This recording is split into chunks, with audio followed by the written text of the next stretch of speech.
naman dyan? Excited nga ako ngayong araw na to dahil finally makikita ko yung mga ka-work ko. Once in a blue moon nga lang talaga kami nagkikita-kita. Ano kayang bagong chismis? Char.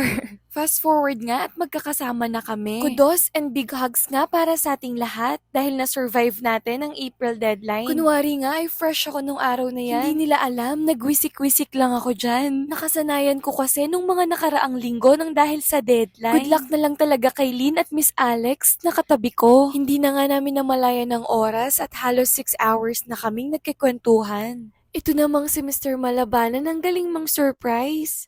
Akala ko nga after niya akong sunduin, diretso uwi na kami.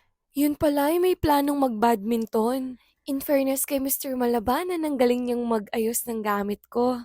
Nakakapanibago lang dahil every time talaga na may lakad kami, ako yung nag-aayos ng mga gamit namin. Pero this time, siya lahat nag-ayos. Nakaka-proud lang. Simple things but it means a lot. Anyways, ayun lang. Bye!